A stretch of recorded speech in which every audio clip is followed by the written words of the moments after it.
क्या आपका बच्चा सिर्फ मोबाइल और गेम्स में समय बिताता है या आप चाहते हैं कि वह अपने जड़ों से भी जुड़कर आगे बढ़े? क्या हम अपने बच्चों को केवल आधुनिक शिक्षा दे रहे हैं या उन्हें अपने महान वैदिक परंपरा से भी जोड़ रहे हैं? क्या होगा अगर पढ़ाई के साथ साथ आपका बच्चा वेदों का ज्ञान, संस्कार और आत्मविश्वास भी सीखे?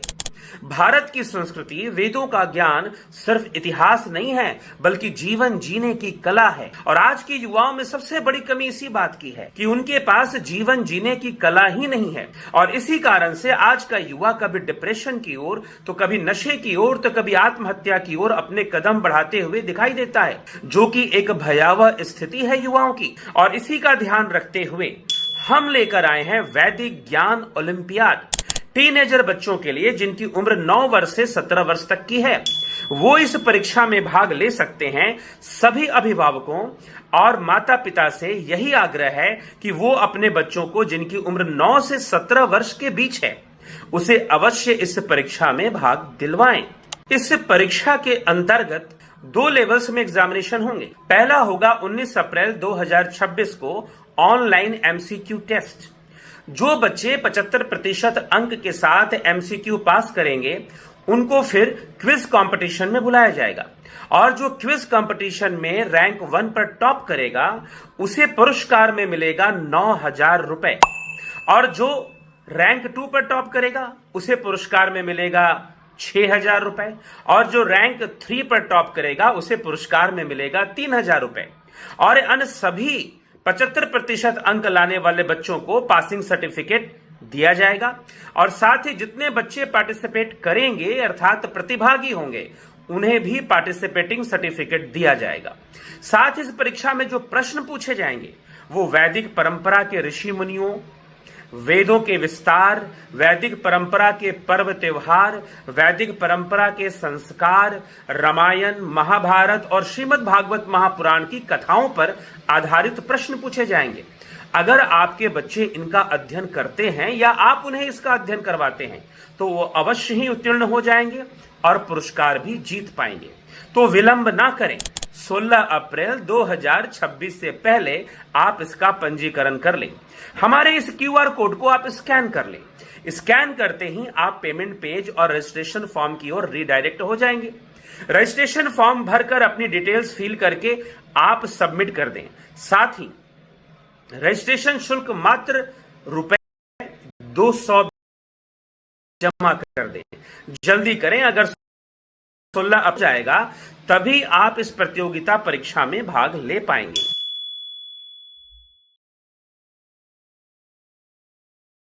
जिज्ञासु मित्रों, बहुत बहुत अभिनंदन है, स्वागत है आप सभी का दिव्य सृजन में। तो आज जो हमारी चर्चा का विषय है कि उल्टा नाम जपत जग जाना, वाल्मीकि भय ब्रह्म समाना। तो वाल्मीकि जी ने मरा मरा जपा और वो ब्रह्म को प्राप्त हो गए। लोग ऐसा कहते हैं, ऐसा लोगों में प्रचलन है कि वाल्मीकि जी ने मरा मरा जपा और वो उनको ब्रह्म मिल गया। अब इसमें अब यहां पर क्या है कि थोड़ा सा विरोधाभास हमें समझ में आएगा। भाई इतना विरोधाभास क्यों है शास्त्रों के बीच में? तो कोई विरोधाभास नहीं है। समस्या यह है कि हमें बताया गलत गया है, हमें बताया झूठ गया है। गोस्वामी तुलसीदास जी के, अगर आप गोस्वामी तुलसीदास जी की विचारधारा को समझना चाहते हैं तो आप पूरी रामचरितमानस पढ़िए। समझिए कि उसमें क्या कहा जा रहा है। आप कोई चौपाई अपनी मन मर्जी का उठाकर कुछ भी कह देंगे तो उससे यह प्रमाणित नहीं हो जाएगा कि यह उनकी विचारधारा है। तो इसी प्रकार से हम जब रामचरितमानस की बात करते हैं कि भाई वाल्मीकि जी ने मरा मरा जपा, राम का उल्टा क्या होगा? मरा। तो मरा मरा जपा तो उनको ब्रह्म की प्राप्ति हो गई। ठीक है। तो फिर कुछ लोग कृष्ण कृष्ण जपते हैं तो उनको क्या जपना चाहिए? नष्क्री नष्क्री। कुछ लोग राधे राधे बोलते हैं, प्रेमानंद महाराज राधे राधे लोगों को बोलने के लिए कहते हैं। तो कोई उसका उल्टा जपेगा तो क्या जपेगा? धेरा धेरा। तो मतलब अब यहां पर भी अलग अलग टाइप के लोग हैं। कुछ कहेंगे नहीं, राम का उल्टा जपने से ब्रह्म मिल जाएगा, राधे का उल्टा जपने से ब्रह्म नहीं मिलेगा, कृष्ण का उल्टा जपने से ब्रह्म नहीं मिलेगा। कुछ लोग कहते हैं शिव, तो शिव का उल्टा जपो, वशी वशी। तो क्या उनका उल्टा जपने से ब्रह्म मिल जाएगा? अरे भाई, जब कृष्ण का उल्टा जपने से ब्रह्म नहीं मिलेगा, राधे का उल्टा जपने से ब्रह्म नहीं मिलेगा, तो राम का उल्टा जपने से, मरा मरा जपने से किसी को भला ब्रह्म कैसे मिल जाएगा? तो इसका मतलब ये है, एक बात हमेशा ध्यान रखना चाहिए कि गोस्वामी तुलसीदास जी ये नहीं कह रहे हैं कि वाल्मीकि जी ने मरा मरा जपा था। ये आपने अर्थ निकाला है कि वाल्मीकि जी ने मरा मरा जपा था। गोस्वामी तुलसीदास जी कह रहे हैं कि उल्टा नाम जपत जग जाना, वाल्मीकि भय ब्रह्म समाना। उल्टा नाम जपत जग जाना, वाल्मीकि भय ब्रह्म समाना, ये कहते हैं। ये नहीं कहते हैं कि वाल्मीकि जी ने मरा मरा जपा। आपने उल्टा नाम का अर्थ लिया कि वाल्मीकि जी ने मरा मरा जपा। यहां तक कि इसकी व्याख्या करते हुए कई पुस्तकों में और कई जगहों पर उल्टा नाम लिखा गया कि वाल्मीकि जी ने मरा मरा जपा। वाल्मीकि जी ने क्या जपा? मरा मरा जपा। तो मरा मरा जपने से जो है उनको ब्रह्म की प्राप्ति होगी। अब देखो, अब तुलसीदास जी के बहुत पहले आदि गुरु शंकराचार्य हुए, और आदि गुरु शंकराचार्य अपने विवेक चूड़ामणि साहित्य में, दर्शन में क्या लिखते हैं? वो लिखते हैं कि ना गच्छति विनापानम व्याधिर औषध शब्दता, बिना अपरोक्ष अनुभवम ब्रह्म शब्देन मुच्यते। कि जिस प्रकार से औषधि का नाम लेने से व्याधि दूर नहीं होती, ना गच्छति विनापानम व्याधिर औषध शब्दता, औषधि का नाम लेने से व्याधि दूर नहीं होती, वैसे ही ब्रह्म ब्रह्म कहने से कोई ब्रह्म नहीं हो जाता, ना ही उसे ब्रह्म मिल जाता है। तो एक बात बताओ, जब ब्रह्म ब्रह्म कहने से ब्रह्म नहीं मिल सकता, तो वाल्मीकि जी को मरा मरा कहने से ब्रह्म कहां से मिल गया भाई? अब मैं कहूंगा कि ज्यादातर जो हिंदू हैं वो अपने धर्म के मामले में अशिक्षित हैं, भले ही डॉक्टर इंजीनियर बन गए हों या बड़े साइंटिस्ट बन गए हो, बड़े नेता बन गए हों, लेकिन अपने धर्म के मामले में अशिक्षित ही है। और एक बहुत बड़ा समुदाय है जो यही चाहता है कि हिंदू धर्म जो है, हिंदू जो लोग हैं, जो अपने आप को हिंदू या सनातनी कहते हैं, वो अंधविश्वास में उलझे रहे, फंसे रहे, उन तक सही बात कभी शास्त्रों की पहुंचे ही ना। क्योंकि इससे नेताओं को और कुछ धर्म गुरुओं को बड़ा ही लाभ होता है, क्योंकि सही बात अगर पहुंच जाएगी तो फिर जो है गड़बड़ हो जाएगी, क्योंकि बहुत सारे धर्म गुरुओं और नेताओं को इसका लाभ मिलना शुरू हो जाता है। तो इसीलिए कुछ लोग ऐसा सोचते हैं। तो अब उल्टा नाम, अब हम आज उल्टा नाम को ही समझने के लिए आज हमने यह व्याख्यान रखा है, वीडियो बनाई है कि उल्टा नाम जपतु जग जाना, वाल्मीकि भय ब्रह्म समाना। तो वाल्मीकि जी ने कोई मरा मरा नहीं जपा था। पहली बात तो आप ये समझ लीजिए, ये आपकी, इसीलिए उल्टा तो ऐसे तो जितने भी भगवान के नाम है सबको उल्टा कर दो, गोविंद को भी उल्टा कर दो, सबको उल्टा, अनेकों नाम है ना, तो उसको भी, नारायण को जरा उल्टा करो, क्या हो जाएगा? नारायण। ठीक है, तो कुछ और हो जाएगा। तो क्या हम राम का ही उल्टा क्यों बोलते हैं कि भाई राम का उल्टा करके मरा मरा जप लो, वाल्मीकि ने मरा मरा जप लिया, और कहानी सुना देते हैं भाई। मतलब वाल्मीकि जी के पास विवेक नहीं था क्या कि उन्होंने मरा मरा जप लिया? तो इसीलिए उल्टा नाम का मतलब मरा मरा नहीं होता है, और प्रचार हो जाता है, कथावाचक लोग सुना देते हैं। अब क्या है कि मूल जो हमारे वैदिक दर्शन है, जिसका ज्ञान कथावाचकों को सामान्यतः होता ही नहीं है, तो वो तो यही बोलेंगे ना कि मरा मरा जपा, मरा मरा जपा। ठीक है, और मैं जब बताऊंगा कुछ तो मुझको जो है फिर वो गालियां देंगे। दे दो, बढ़िया से दो, भर भर के दो, मुझे फर्क नहीं पड़ता।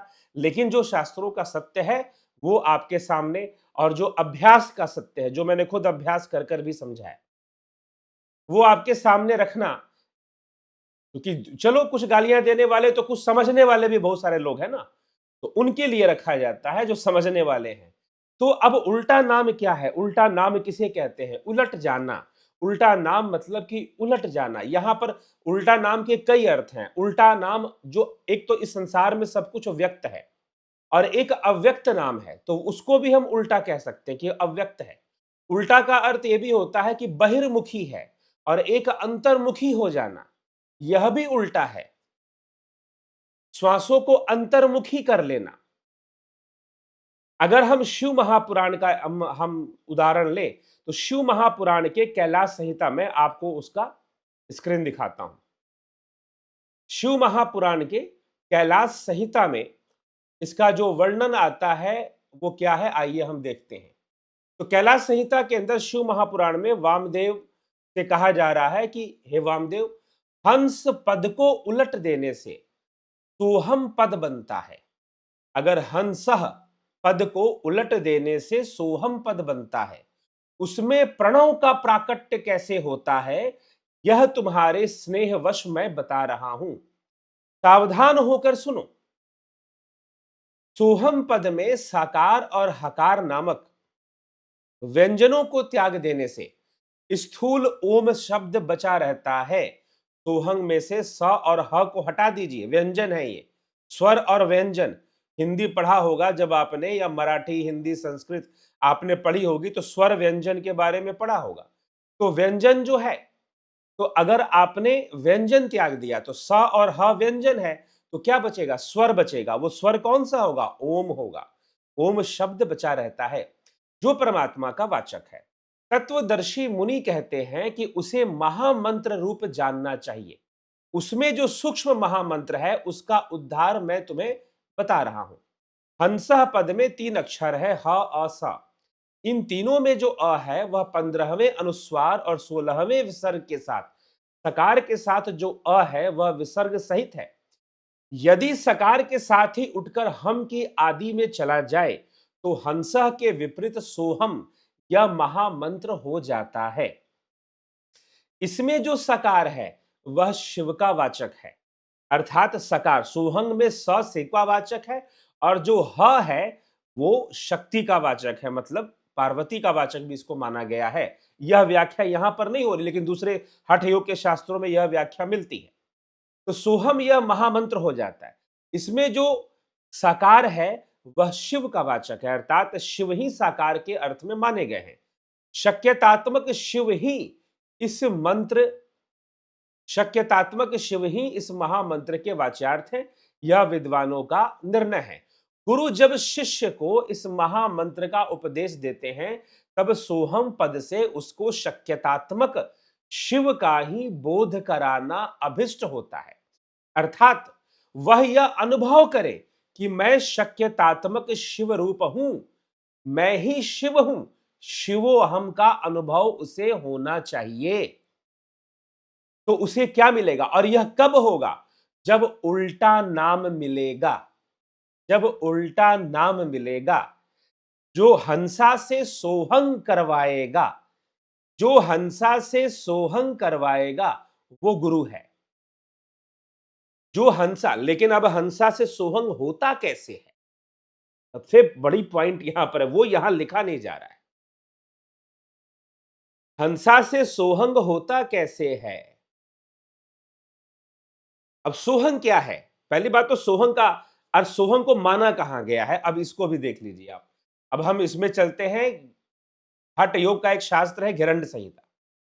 अजपा गायत्री भी इसे कहा गया है, तो अजपा गायत्री किसे कहा गया उसको भी हम समझ लेते हैं। देखिए, केवली कुंभक अध्याय में केवली कुंभक को समझाते हुए महर्षि घिरंड क्या लिखते हैं, हंकारेन वहिर्याति सकारेन विषेद पुनः शतशतानि दिवारात्रौ सहस्रायिके विंशति अजपा नाम गायत्री जीवो जपति सर्वदा। इसे अजपा नाम गायत्री कहते हैं, ये अजपा गायत्री है। हंकारेन बहिर्याति सकारेन विषेद पुनः, अर्थात बहिर्याति श्वासों को जब हम बाहर छोड़ते हैं तो उसमें हंकार की ध्वनि है, और श्वासों को जब हम अंदर खींचते हैं तो उसमें सकार है। और यही बार बार विषेद पुनः शत शतानी दिवारात्रो, ठीक है, कि कितनी बार, सहस्रने के विंशति की अर्थात 21,000, लगभग 600 बार। 21,000 श्वास के निकलने पर हम, प्रवेश करने पर सकार, इस तरह से 21,600 संख्या में होते हैं। इसी हंस या सोहंग को अजपा नाम गायत्री कहते हैं। इसे अब यहां पर टीकाकार महोदय ने लिख दिया हंस या सोहम। हंस या सोहम नहीं है, हंस का उल्टा ही सोहंग है। सोहंग जो और हंस में बहुत बड़ा अंतर है। सोहंग और हंस में बहुत बड़ा अंतर है। हंस जो है आपको माया में फंसाता है और सोहंग आपको माया से बाहर निकालता है। लेकिन ये चल कहां पे रहा है? श्वासों में चल रहा है। जब आप श्वास लेते हैं तो सो है, जब आप श्वास छोड़ते हैं तो हंग है। लेकिन महानुभाव, हंसा कब चल रहा है और सोहंग कब चल रहा है, इसकी समझ कहां से आएगी? कब हंसा चल रहा है, कब सोहंग चल रहा है? हमारे देश में ऐसे कई गुरु हैं, कई संस्थाएं हैं जो आपको सोहंग का अभ्यास कराती हैं। श्वास लो तो सो और श्वास छोड़ो तो हंग, श्वास लो तो सो, श्वास छोड़ो तो हंग। मैं कहता हूं वो भी सोहंग का अभ्यास नहीं करवा पा रही, क्योंकि सोहंग तब तक समझ में नहीं आएगा जब तक हंसा समझ में नहीं आएगा। अब मैं उन गुरुओं का नाम नहीं लूंगा, क्योंकि जैसे ही उनका नाम लूंगा ना, उनके चेले आ जाएंगे अपने पाप कमाने के लिए, मुझे गालियां देना शुरू करेंगे। जो तथाकथित गुरु, अच्छे अच्छे गुरु, ठीक है, इस देश के जो सोहंग की प्रैक्टिस करवाते हैं, क्या वो वाकई में सोहंग की करवा रहे हैं? प्रश्न ये है। ऐसा मत समझ लेना कि हमने श्वास लिया सो और हमने श्वास छोड़ा तो हंग। ये बात सही है, लेकिन हंसा कब चलता है? हंग हंसा, देखो हंग हम चाहे हंसा चले चाहे सोहंग चले, हंग जो है श्वास छोड़ने की प्रक्रिया में हंग है, श्वास लेने की प्रक्रिया में सो है। श्वास लेने की प्रक्रिया में सो है और श्वास छोड़ने की प्रक्रिया में हंग है। लेकिन अब हंसा कब चल रहा है और सोहंग कब चल रहा है, कैसे जानोगे? जब तक आप हंसा को नहीं जानते, हंसह को नहीं जानते, आप सोहंग को भी नहीं जानते। बस श्वासों को लेना देना करिए, ऊपर नीचे करिए, गुरु ने करवाया है तो करेंगे ना आप। अब मैं उन गुरुओं का नाम ले दूं तो आपको बड़ा बुरा लग जाएगा, अंदर तक छू जाएगा आपको कि भाई मेरे गुरु जी का नाम ले लिया, मेरे गुरु जी को बोल दिया ऐसे। आप अंदर से तड़पड़ा जाएंगे, परेशान हो जाएंगे। लेकिन मिला तो नहीं है, सोहंग नहीं मिला है, श्वासें ऊपर नीचे चला रहे हो फिर भी सोहंग नहीं मिला। तो यह बहुत बड़ा रहस्य है इसमें। तो इसीलिए सोहंग वास्तव में क्या है? ये हंसा का उल्टा सोहंग है। ये उलटते कैसे हैं? ये उलटते कैसे हैं? इसको जब ये उलट जाएगा तो सोहंग हो जाएगा, आंतरिक वृत्ति विकसित हो जाएगी, अंदर की वृत्ति विकसित हो जाएगी, अंतर्मुखी आप हो जाएंगे। और जब अंतर्मुखी होंगे तो आप आत्मज्ञान को प्राप्त। ये उल्टा नाम है। यहां हंसा को उलटकर सोहंग कर लेना ही उल्टा है। तो जब हम सामान्य जीवन में जो हम श्वासें ले रहे हैं वो हंसा होती है, वो सोहंग होती ही नहीं है। सामान्य जीवन में जो हम श्वासें ले रहे हैं वो हंसा होती है, वो सोहंग नहीं होती है। सोहंग एक विशेष स्थिति में चलती है और सोहंग का जो उत्तरार्ध होता है, जो सोहंग के अंत में केवली होता है, अर्थात वहां श्वास चलती ही नहीं है, श्वासें स्थगित हो जाती है। ना सो चलता है ना ह चलता है, दोनों ही नहीं चलता। तो केवली स्थित हो जाती है, केवली की स्थिति आती है, जिसके लिए हठ प्रदीपिका ग्रंथ में लिखा गया है, ना रेचक ना पूरक ना कुंभक, तीनों क्रियाएं नहीं होनी चाहिए तो केवली अवस्था होगी। तो केवली कुंभक होगा। कुंभक मतलब श्वासों को रोकना, ना तो रोकना है, ना छोड़ना है, ना लेना है, ऐसी अवस्था ध्यान में बननी शुरू हो जाती है, उसे केवली कहा जाता है। तो अभ्यास करना नहीं है, अध्ययन कर जानने की कोशिश करना नहीं है। और आपने कह दिया कि वाल्मीकि जी ने मरा मरा जपा, मरा मरा जपा। अरे भाई, उल्टा नाम की पूरी व्याख्या मिलती है। भगवान कृष्ण भी इसी को अव्यक्त कहते हैं कि भाई ये तो व्यक्त है, तुम बाहर जो चल रहे हो उसमें तो सारी चीजें व्यक्त है, वो तो परम अक्षर जो है वो अव्यक्त है, वो परम धाम में ले जाएगा। तो ब्रह्म की प्राप्ति ब्रह्म ब्रह्म कहने से नहीं हो सकती, तो मरा मरा कहने से कैसे हो जाएगी? ब्रह्म की प्राप्ति तो ब्रह्म ब्रह्म कहने से नहीं होगी, या ब्रह्म ब्रह्म के जाप करने से नहीं होगी। तो मरा मरा, अब आप कहोगे कि आप अपने मर्जी से नहीं बोल रहे हैं। विवेक चूड़ामणि, आदि गुरु शंकराचार्य कृत विवेक चूड़ामणि, और ऐसी बात नहीं कि वो ऐसे कह रहे हैं, ये अभ्यास कर कर समझने वाली बात है, अभ्यास से समझने वाली बात है। ठीक है, कि जो गुणवाचक नाम है वो गुणों तक ही सीमित रखते हैं। अंत में जिसको भगवत प्राप्ति करते हैं, उस अवस्था तक पहुंचते समय कोई नाम नहीं रहता, कोई रूप नहीं रहता।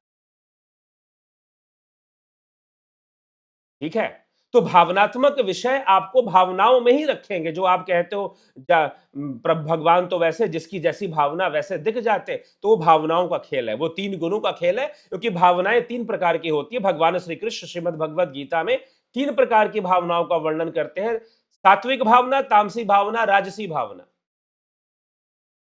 ये 3 प्रकार की भावनाएं होती हैं। और इन 3 प्रकार, अब मान लो कि भावनाओं से अगर आप भगवान को देख रहे हो, तो समझो कि आप इन 3 गुणों के वशीभूत ही देख रहे हो। तो प्रभु तो भावातीत हो गया ना, त्रिगुणातीत हो गया ना, गुणातीत है। अभी तो उसे गुणातीत कहा जा रहा है, त्रिगुणातीत कहा जा रहा है। निरुपाधि, गोस्वामी तुलसीदास जी निरुपाधि कहा है। निरुपाधि जिसकी कोई उपाधि नहीं है। तुमने उपाधियां दे दी हैं, वो अलग बात है। तो इसलिए जो है यहां पर समस्या है। तो उल्टा नाम अर्थात अपनी वृत्ति को उल्टा करना होता है। ठीक है, अंतर्वृत्ति करनी होती है, अपनी वृत्ति को ही उल्टा करना होता है, तब जाकर होता है। इसलिए इसी चीज को गोस्वामी तुलसीदास जी क्या लिखते हैं रामचरितमानस में, देख लीजिए। क्योंकि कई बार लोग गोस्वामी तुलसीदास जी नाम जपने के लिए लिखे हैं, पाप कट जाएगा, नाम जपो सारा पाप कट जाएगा, लेकिन ब्रह्म कैसे मिलेगा, मोक्ष कैसे होगा? गोस्वामी तुलसीदास जी क्या लिखते हैं, आइए देखते हैं।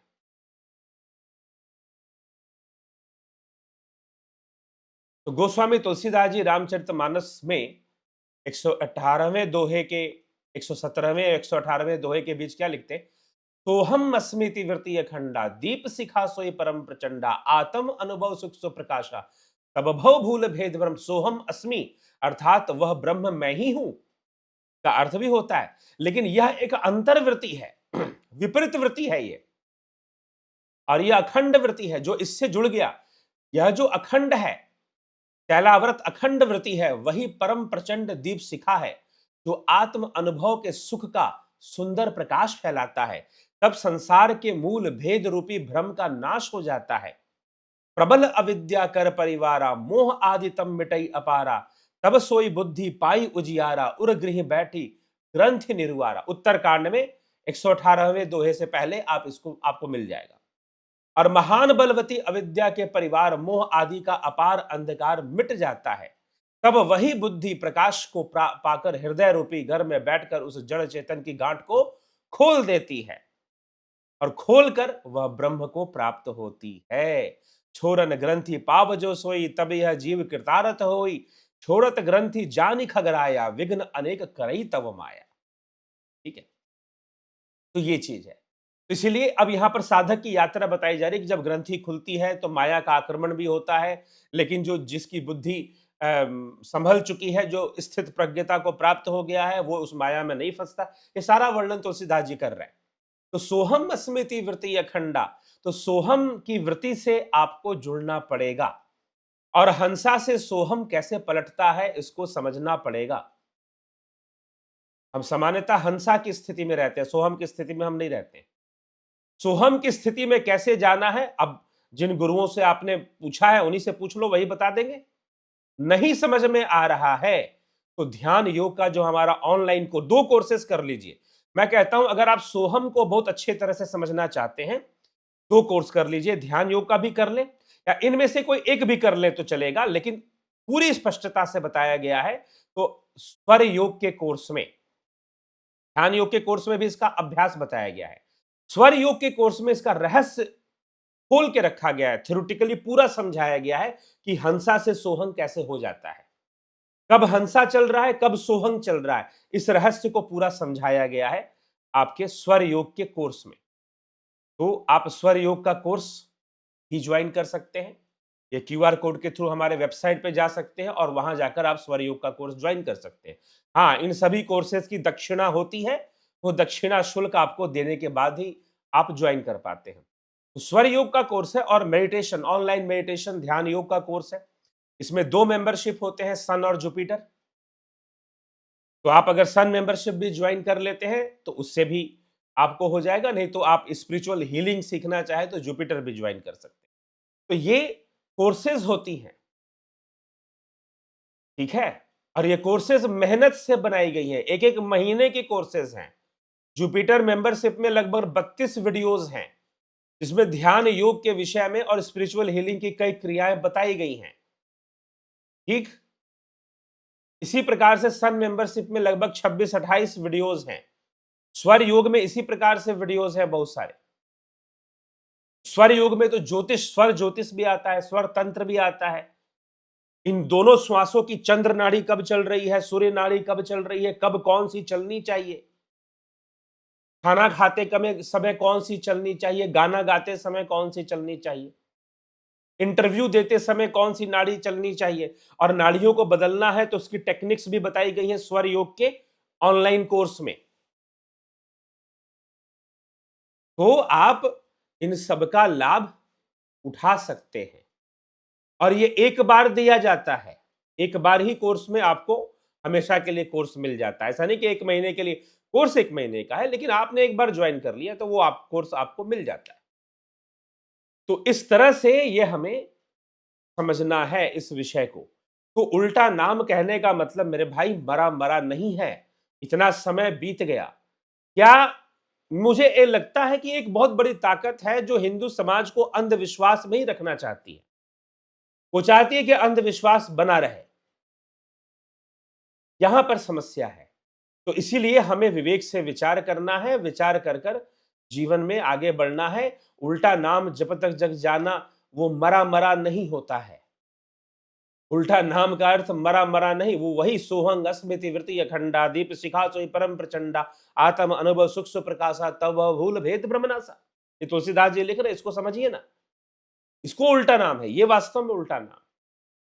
अब उनको जरूरत ना पड़ी कि भाई आज के लोग इतना ज्यादा कंफ्यूज रहेंगे तो एक एक वर्ड वहां पर उंगली पकड़ा कर उन्होंने नहीं समझाया है।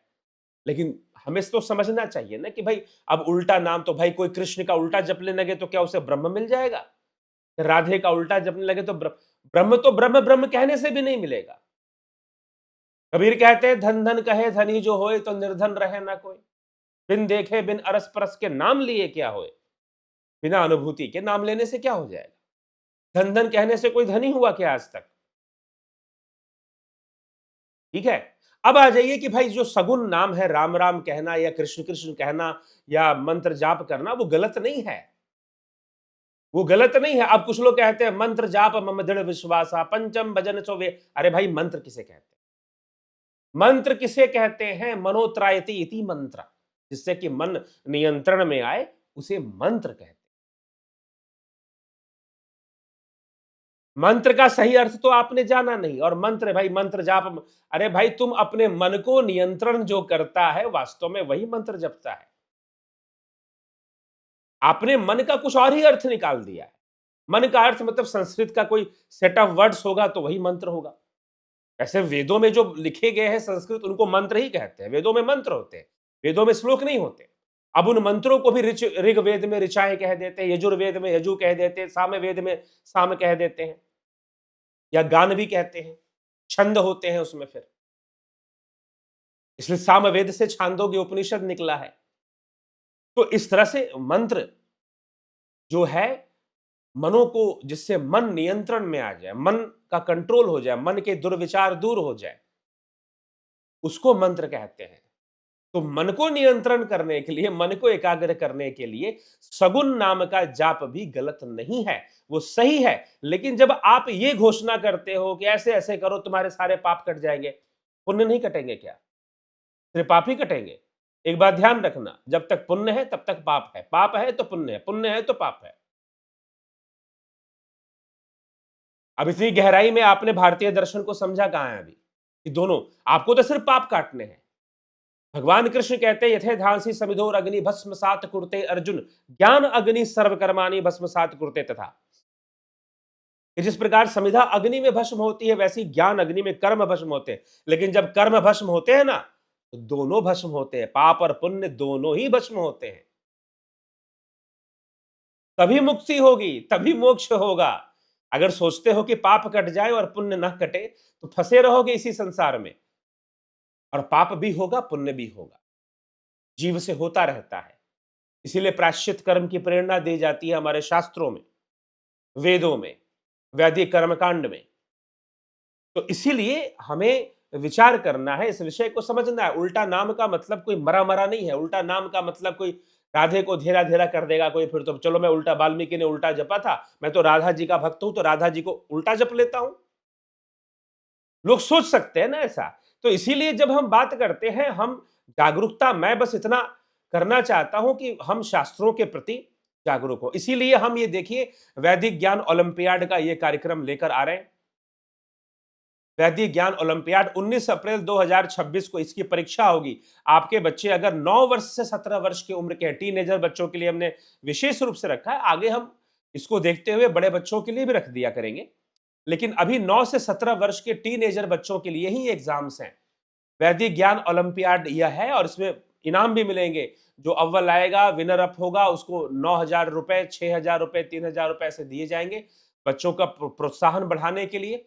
और ये पहली बार हम कर रहे हैं, आगे हम इसको प्रत्येक वर्ष नहीं तो 6 महीने में एक बार हम एक पक्ष में नहीं बल्कि जो है एक आयन में हम इसको करने का प्रयास करेंगे, दक्षिणायन उत्तरायण में। तो 6 महीने में एक बार इसको करने का प्रयास किया जाएगा, नहीं तो एक वर्ष में एक बार जरूर होगा। तो जो विजेता बच्चा होगा उसे सर्टिफिकेट और ये इनाम भी दिया जाएगा। ठीक है, तो आप इसको समझिए और आप अपने बच्चों को, जो छोटे बच्चे उन तक ये सूचना पहुंचाइए ताकि वो इसी बहाने पढ़ेंगे। तो वैदिक ज्ञान ओलंपियाड, ये क्यूआर कोड आप सीधा स्कैन कर सकते हैं और स्कैन कर सीधा रीडायरेक्ट, आप इसको स्कैन करते ही रीडायरेक्ट हो जाएंगे आप इसके फॉर्म के ऊपर। आपको रजिस्ट्रेशन करना है, 200 रुपए जमा करके रजिस्ट्रेशन करना है। आप 200 रुपए जमा करके रजिस्ट्रेशन कीजिए और सीधा पहुंच जाइए फॉर्म पर, फॉर्म सबमिट कर दीजिए। फिर जो है आपको बताया जाएगा कि परीक्षा कैसे होगी, कब होगी। तो 1 घंटे की परीक्षा होगी, 120 सवाल दिए जाएंगे। 19 अप्रैल को होगी। टाइमिंग क्या होगा, उसके लिए एक छोटा सा एडमिट कार्ड इश्यू होगा। जो बच्चे रजिस्ट्रेशन करेंगे उनके लिए, उनमें सारा डिटेल बताया जाएगा कि टाइमिंग क्या होगा, परीक्षाएं कैसे होगी। ऑफलाइन परीक्षा जब एक साथ समूह में, कुछ लोगों ने पूछा कि क्या इसकी ऑफलाइन परीक्षा भी होगी। समूह में अगर ज्यादा बच्चे हैं, आप मान लीजिए किसी गुरुकुल या विद्यालय के शिक्षक हैं और बच्चों को दिलवाना चाहते, समूह में अगर ज्यादा संख्या में बच्चे हैं तो वो फिर उनके लिए ऑफलाइन की व्यवस्था की जा सकती है। वो आप पता करके जो है बात करके हमसे कंफर्म करेंगे। तो ये है, तो वैदिक ज्ञान बढ़े, ज्ञान बढ़े लोगों का, इस उद्देश्य से यह वैदिक ज्ञान ओलंपियाड रखा गया। और ये सारे हमारे जो कोर्सेज हैं इसी उद्देश्य से, ताकि लोग ये ना समझ लें कि उल्टा नाम का अर्थ मरा मरा हो गया, कि वाल्मीकि जी ने मरा मरा जपा, मरा मरा जपा, मरा मरा जपा। हमने तो यही सुना है। इस वीडियो को देखकर भी कई लोग बोलेंगे हमने तो यही सुना है प्रवचनों में। प्रवचन ही सुनते रहोगे कि कभी थोड़ा सा और आगे भी बढ़ोगे अध्ययन के मामले में, शास्त्रों के ज्ञान के मामले में, फिर बोलोगे कि भाई क्यों हमारी स्थिति ऐसी हो रही है। तो चलिए ठीक है, इसी के साथ मैं विचारों को यहां विराम देता हूं और आगे और ऐसे विचारों। हमारा उद्देश्य है समाज में जो भी भ्रम अंधविश्वास फैला हुआ है, विशेष करके सनातन धर्म के नाम पर जो लोग अंधविश्वास फैला रहे हैं, हम उन लोगों का विरोध नहीं करते, उस अंधविश्वासी विचारधारा का खंडन करते हैं और वो अपने वीडियो के माध्यम से हम करते रहेंगे। उनका विरोध तो अपने आप हो जाएगा ना। हमें क्या करना है, लोग समझ जाए। आप समझ गए, आप समझ गए कि सही क्या है गलत क्या है, तो कोई आपको मूर्ख भला कैसे बना सकता है, कोई आपको अंधविश्वासी भला कैसे बना सकता है। तो आज के बाद आप प्रण ले लीजिए कि ये कभी मत बोलिए कि वाल्मीकि जी ने कहा उल्टा नाम का मतलब मरा मरा होता है, ऐसा कभी मत बोलिए। और कोई प्रवचन करता बोल रहा है तो उसको भी समझा दीजिए, उसको ये वीडियो शेयर कर दीजिए। ठीक है, चलिए ठीक है। तो इसी के साथ मैं अपने विचारों को यहां विराम देता हूं। बहुत बहुत आभार आप सभी का। ओम तत्सत। क्या आपका बच्चा सिर्फ मोबाइल और गेम्स में समय बिताता है, या आप चाहते हैं कि वह अपने जड़ों से भी जुड़कर आगे बढ़े? क्या हम अपने बच्चों को केवल आधुनिक शिक्षा दे रहे हैं, या उन्हें अपने महान वैदिक परंपरा से भी जोड़ रहे हैं? क्या होगा अगर पढ़ाई के साथ साथ आपका बच्चा वेदों का ज्ञान, संस्कार और आत्मविश्वास भी सीखे? भारत की संस्कृति, वेदों का ज्ञान सिर्फ इतिहास नहीं है बल्कि जीवन जीने की कला है। और आज की युवाओं में सबसे बड़ी कमी इसी बात की है कि उनके पास जीवन जीने की कला ही नहीं है। और इसी कारण से आज का युवा कभी डिप्रेशन की ओर, तो कभी नशे की ओर, तो कभी आत्महत्या की ओर अपने कदम बढ़ाते हुए दिखाई देता है, जो कि एक भयावह स्थिति है युवाओं की। और इसी का ध्यान रखते हुए हम लेकर आए हैं वैदिक ज्ञान ओलंपियाड, टीनेजर बच्चों के लिए जिनकी उम्र 9 वर्ष से 17 वर्ष तक की है। वो इस परीक्षा में भाग ले सकते हैं। सभी अभिभावकों और माता पिता से यही आग्रह है कि वो अपने बच्चों को, जिनकी उम्र 9 से 17 वर्ष के बीच है, उसे अवश्य इस परीक्षा में भाग दिलवाएं। इस परीक्षा के अंतर्गत 2 लेवल्स में एग्जामिनेशन होंगे। पहला होगा 19 अप्रैल 2026 को ऑनलाइन एमसीक्यू टेस्ट। जो बच्चे 75% अंक के साथ एमसीक्यू पास करेंगे उनको फिर क्विज कंपटीशन में बुलाया जाएगा, और जो क्विज कंपटीशन में रैंक 1 पर टॉप करेगा उसे पुरस्कार में मिलेगा 9,000 रुपए, और जो रैंक 2 पर टॉप करेगा उसे पुरस्कार में मिलेगा 6,000 रुपए, और जो रैंक 3 पर टॉप करेगा उसे पुरस्कार में मिलेगा 3,000 रुपए। और अन्य सभी 75% अंक लाने वाले बच्चों को पासिंग सर्टिफिकेट दिया जाएगा, और साथ ही जितने बच्चे पार्टिसिपेट करेंगे अर्थात प्रतिभागी होंगे उन्हें भी पार्टिसिपेटिंग सर्टिफिकेट दिया जाएगा। साथ ही इस परीक्षा में जो प्रश्न पूछे जाएंगे वो वैदिक परंपरा के ऋषि मुनियों, वेदों के विस्तार, वैदिक परंपरा के पर्व त्योहार, वैदिक परंपरा के संस्कार, रामायण, महाभारत और श्रीमद् भागवत महापुराण की कथाओं पर आधारित प्रश्न पूछे जाएंगे। अगर आपके बच्चे इनका अध्ययन करते हैं या आप उन्हें इसका अध्ययन करवाते हैं तो वो अवश्य ही उत्तीर्ण हो जाएंगे और पुरस्कार भी जीत पाएंगे। तो विलंब ना करें, 16 अप्रैल 2026 से पहले आप इसका पंजीकरण कर लें। हमारे इस क्यूआर कोड को आप स्कैन कर लें। स्कैन करते ही आप पेमेंट पेज और रजिस्ट्रेशन फॉर्म की ओर रीडायरेक्ट हो जाएंगे। रजिस्ट्रेशन फॉर्म भरकर अपनी डिटेल्स फिल करके आप सबमिट कर दें। साथ ही रजिस्ट्रेशन शुल्क मात्र ₹200 भी जमा कर दें। जल्दी करें, अगर 16 अप्रैल से पहले आपका फॉर्म जमा हो जाएगा तभी आप इस प्रतियोगिता परीक्षा में भाग ले पाएंगे।